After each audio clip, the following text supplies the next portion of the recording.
Welcome to Mark and Mike's Rock and Roll Battle. Once again, we have a doozy for you at this time. My favorite band of all times is acdc. Mike's is Aerosmith. So what we're gonna do is the debut album. I kind of cheated on mine a bit, and I'll explain that. But go ahead, Mike. What's yours? What's the debut album of Aerosmith? So it's self-titled debut. I'm going to tell you, give you some factoids about Aerosmith and factoids about their debut album and compare and contrast AC/DC. So debut album released January 5th, 1973.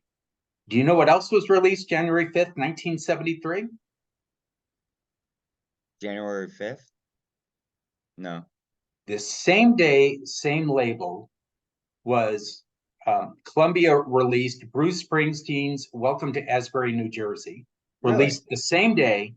Bruce Springsteen's album got all of the attention, all of the promotional dollars. And so this album, when it was released, did nothing. I think maybe it cracked the top 100. They released a couple singles, the best single, which we'll get to, number 68. Now we flash forward to 75, Toys in the Attic, puts them on the map. 76, rockets them to stardom. In 1976, they re-released this album, and it goes top 21, goes to 21. It spawns, we'll talk about it, a number 6 hit. So they re-released it 3 years later. This helped the album go 2 times platinum, or 2 million. This sets them on the road when you compare and contrast them to AC/DC, which obviously we have 2 very iconic bands. Aerosmith has sold 66.5 million albums. They are the 4th all-time hard rock selling albums. They're going against AC/DC, who is number 2nd, tied with Pink Floyd for 77+ million. Number 1 is Led Zeppelin. No one comes close to Led Zeppelin. They've sold 112 mil. So AC/DC sold 10 more million. You'll talk about your album here in a little bit, but compare and contrast both of these bands, Rock Hall of Fame. Both have virtuoso guitarists, although Angus Young is considered top 3, top 4. Joe Perry is considered top 20. Joe Perry, Steve Tyler, however, catapulted Aerosmith to 30 top 100 hits. AC/DC has 7. They have 0 top 10, 0 number 1s. Aerosmith has 1 number 1. They have about 10 top 10 hits. And on top of both being Hall of Fame, what Steve Tyler and Joe Perry have is they're also in the Songwriters Hall of Fame, which Angus Young isn't. Also, if you look at the albums, this debut album is so different from the rest of Aerosmith's albums. This is much more kind of a bluesy, folksy album. When you get into the next one, 74, Get Your Wings, and Toys, Rocks, you get the hard rock that you and I love for Aerosmith.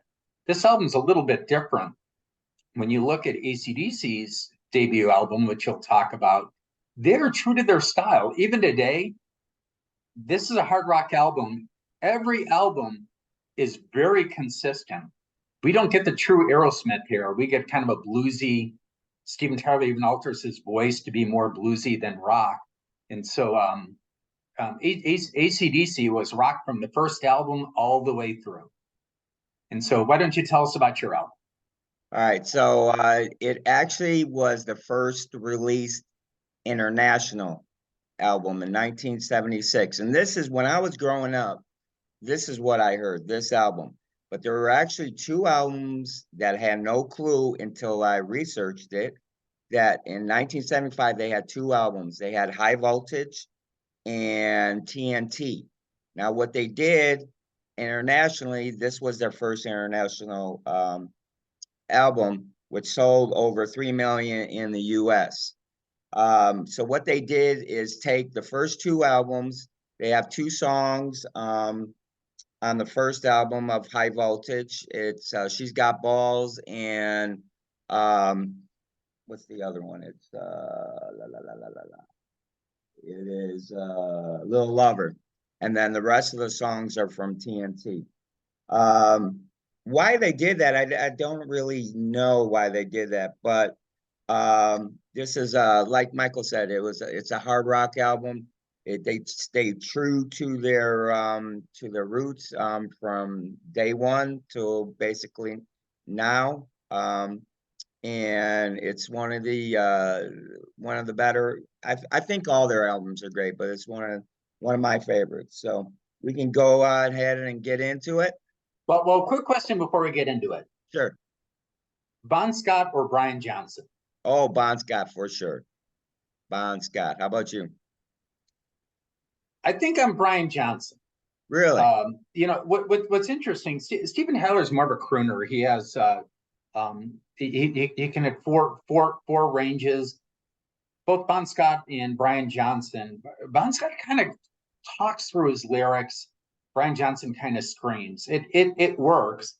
ACDC is definitely a guitar band. It's all about Angus Young, and it's all about the riff. Aerosmith has a little more melody to it, and I'd put Steven Tyler as the better singer of the three. But Back in Black 1980, my favorite album. Yeah, absolutely. It's actually I was listening, to a wrestling podcast, and they were actually talking about Back in Black.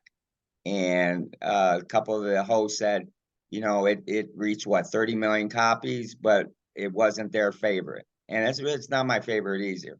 I think it's because it was more commercialized, but that's definitely not. Porridge is my favorite, but Bon Scott for sure is I love ACDC throughout, but Bon Scott is definitely I think he was the better of the front man. So, all right, are you ready for the battle? I'm ready. Ding ding. All right. Song 1, Aerosmith, is Make It, written by Steven Tyler and Joe Perry. Self-explanatory. Steven Tyler imagined that they were hitting it big and they were opening up for the Rolling Stones. And what would the first words he would want to sing to a large-scale audience? And it was, "Good evening, people. Welcome to the show. I've got something here I want you all to know." And it's a song about making it big and the sacrifices and the drive. And it is a great opening song on a debut album. Awesome. And it's funny because the first song, "It's a Long Way to the Top If You Want to Rock and Roll," basically the same thing, but basically it's about the band going through some struggles, some greedy agents getting ripped off, but they're just paying their dues until they get to the top, which they did. So one of the other things about this is got bagpipes. Did you know that, Mike? And it makes it's a great song. And I'll It tell is. you, I've done some research, and you look at a lot of bands, and we have some rivals. We have some competition, same format, and there's a panel of 6, and they actually compared your album to Aerosmith's next album, Get Your Wings, and all of them said it's a long way to rock and roll. Not only is a great song on the album, it's one of their all-time favorite ACDC songs. And you go on YouTube, and people count down their ACDC songs. This is usually number 1 or 2. People love this song. High energy, bagpipes make it unusual. It is a tough song to beat. Got to give it to you. Yeah. You're up 1-0. It's actually my second favorite song. My first favorite song of theirs is a Whole Lot of Rosie. And I'll bet you that was on a list too if you looked it up. My favorite song is Thunderstruck. That's a good one too. It is so high energy. Yeah. All right, so you're up 1-0. Why don't you tell us about song number 2? All right, song number 2 is Rock and Roll Singer. It's just basically about Bon Scott becoming a singer. That's all he wanted when he was in the womb of his mother. He was thinking, "Hey, I want to be a rock and roll singer." He didn't want to be a lawyer man. Didn't want to be a doctor. He wanted to be a rock and roll singer, and that's what it is. And it's just upbeat.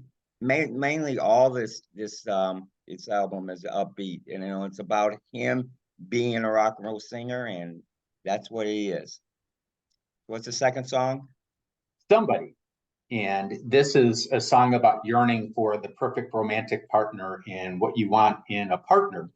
And what's interesting, the song's completely different, but the subject matter is the same as Queen's Somebody to Love.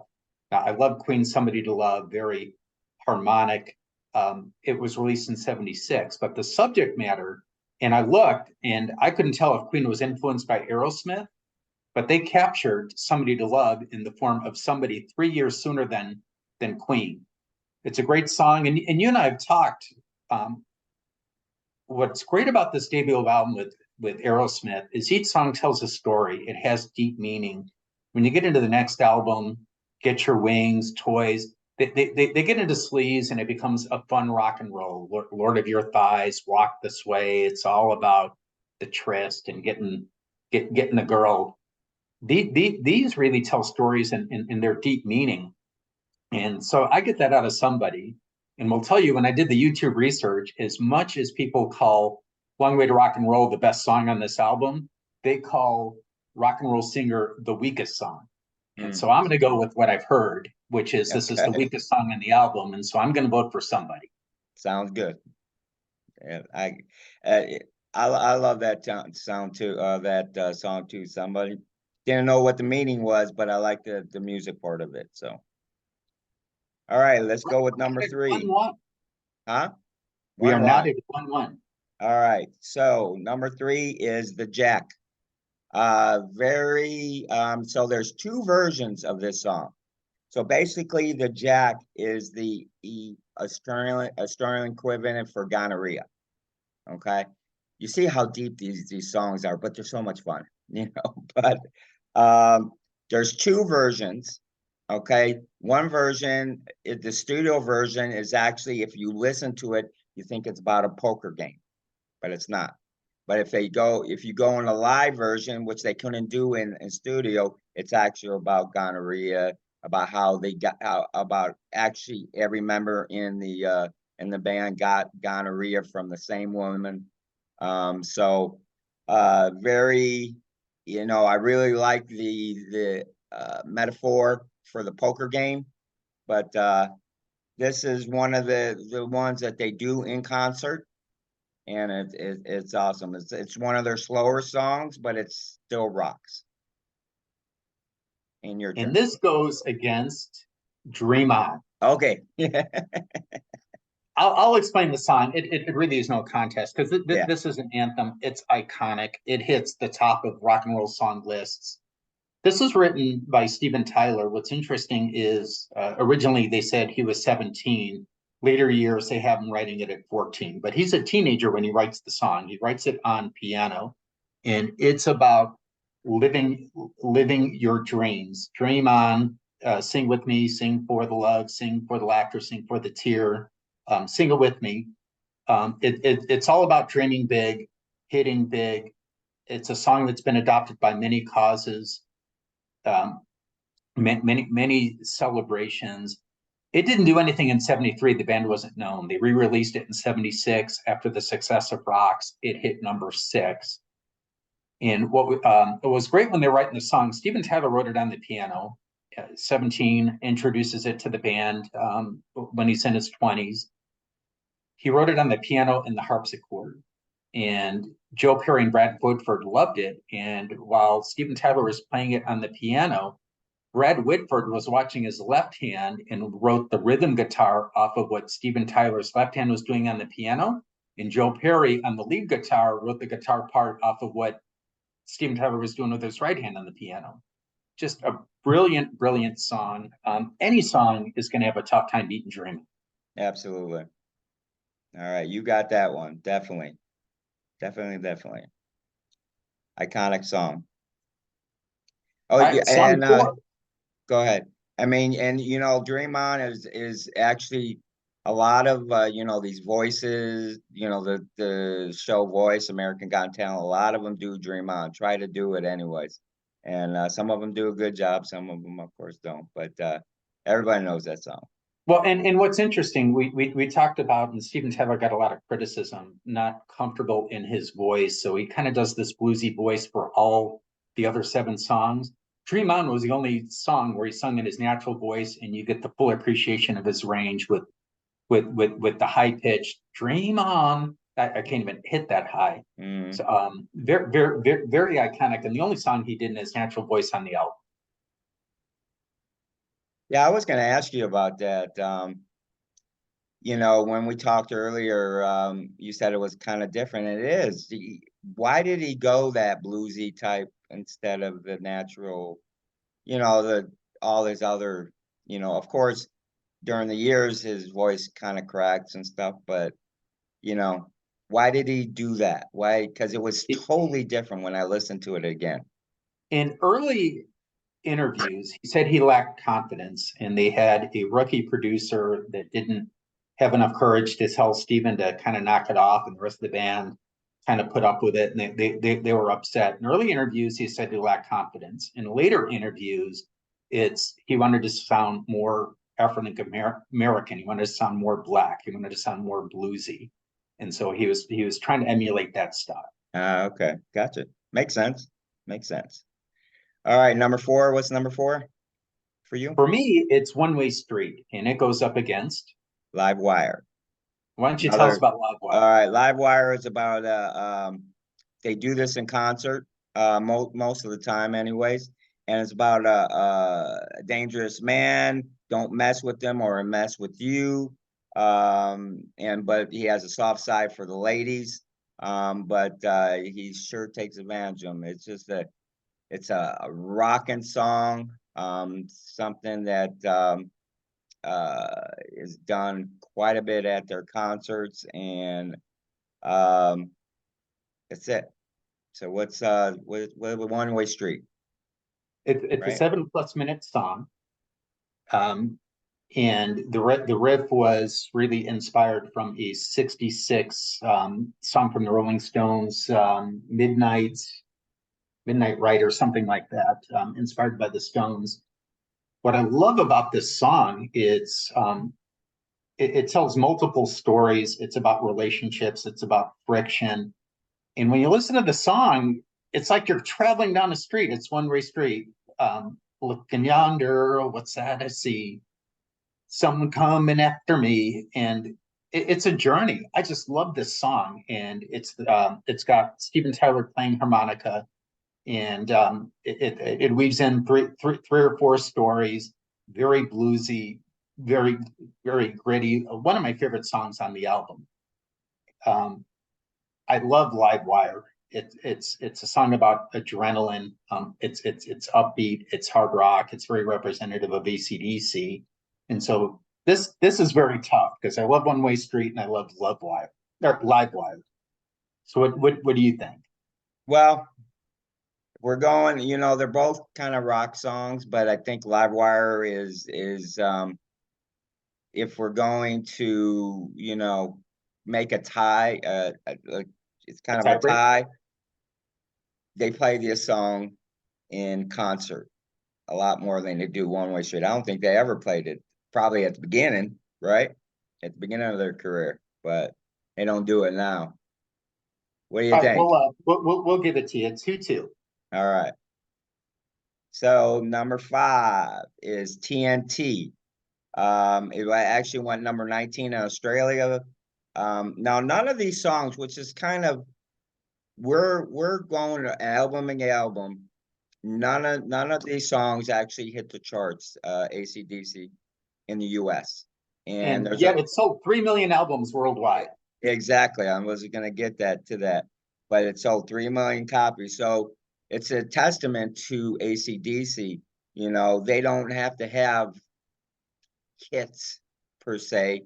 They need, you know, they just have a loyal fandom, you know, and that comes to them. So TNT, actually, you know, it's about you know, TNT It's is about dynamite, dynamite. isn't it? Yeah, oi, oi, oi. I love that at the beginning, and it's just a rocking song. It's basically kind of like Livewire, you know, about it's about adrenaline. Um, you know, it's kind of a dangerous man, you know, in the is luck up your daughters, look up your wife. you know, lock up the back door. You know, I'm here to fight. So, you know, it actually was in Talladega Nights and the Ballad of Ricky Bobby. You know, those were actually in those movies. So TNT is another staple of theirs that they do in concert.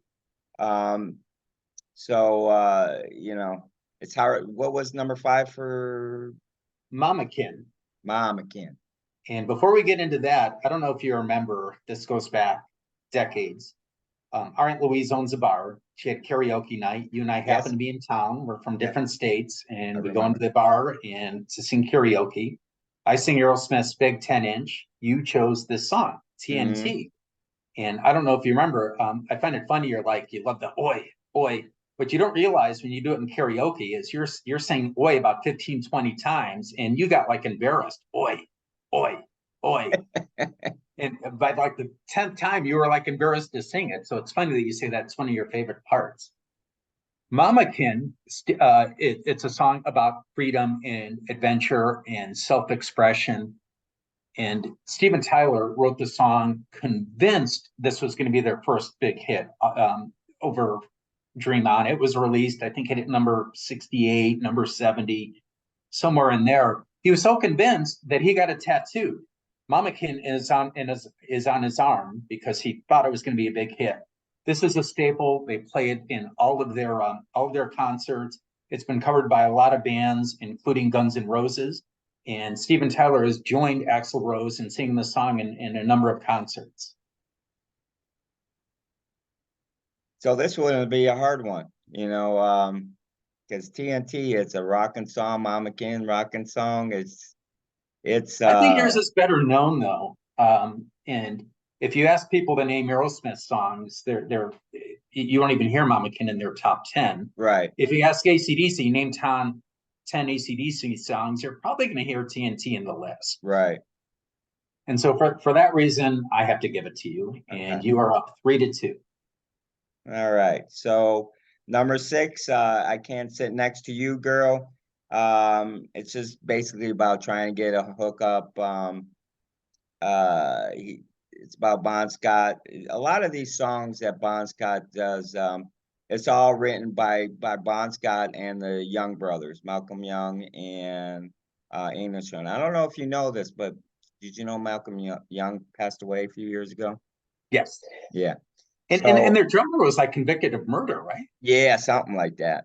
Yeah. Or attempted murder, something like that. Attempted. I think he got off. No, he did just he served some time. I can't remember right. And, But and you know, so did Bon Scott. Bon Scott had some jail time before ACDC. yep, yep. So so like I said, Canada sent next to you, girl. Just trying to get a hookup, goes into this place, does some lines on her, and just basically says, "Can I sit next to you?" And it's a okay song for me. So Write Me a Letter, song about heartache and yearn, where Steven Tyler has to leave his girlfriend, travel the road, try to make it big as a rock star, encourages his girl to write him a letter, and he talks about the loneliness on the road and how much he misses his girl. And again, opening riff, opening line. Um, to me, it's a good song. Um, deep meaning more than to just want a one night stand. right. No, I'll give you that one. Um, so what look, I think I was trying to say, you know, all these and basically all the songs on your album, on the first album of Aerosmith, you know, didn't chart, you know, except for Dream On, of course. So But they had to it's kind of re-release a it after they found fame. That's the only reason it charted. It yeah, didn't that's chart, true. and they released it in '73, and it went to like 68, something like that. It didn't do Hmm. anything. They re-released it, riding on the coattails. Actually, it was Back in the Saddle in Last Child, were their really first hits. They went back and re-released Walk This Way, Dream On, and Sweet Emotion, and then they became hits. None of Really? those songs were hits the first time around. Okay. Interesting.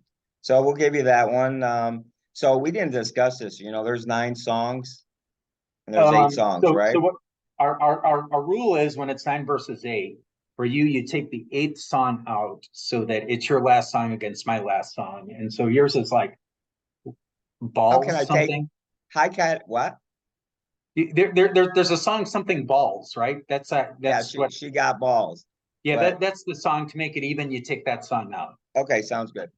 Because But I our can't next get rid song of high is voltage. actually song 7. We have a 3-3 tie. Okay.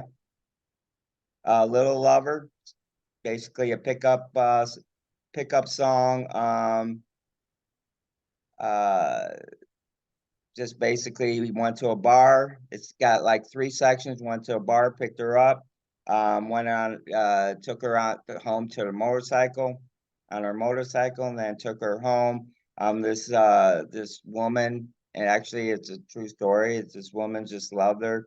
I had his picture on the wall, next to Gary Glitter. You know who Gary Glitter is? New York Dolls. Yep. So, No, not New York Dolls, but he actually he's in jail for child yeah, porn, isn't yep, he is. Yep. So, um, really nice, little song. What's number 7 for he? Moving Out, the very first song written by Joe Perry and Steven Tyler, their first collaboration. They were sitting on the edge of the waterbed. Joe Perry had the riff for Moving Out. Steven Tyler's Stream of Consciousness. We all live on the edge of town, where we all live in a soul around. People, cities moving in, gotta get a grin, because something, I forget the lyrics, but yeah. gotta move it out because city's moving in. Hmm. Dumb, Yeah. dumb, dumb. I know that's such a cool song. It really is. That's probably one of my favorites on that album. Me too. Yeah. So I'm gonna have to give you that one. So you was it 4-3? 4-3. Okay. The last song Was is Walking the Dog versus. high voltage. And before we get to the song, I have an announcement. So last episode, I waited to the end to say, hey, if you made it this far, congratulations. You're probably the first viewer. Write in the comments, claim your prize. I'll give you $100. Nobody claimed the prize. Nobody had made it to the very end.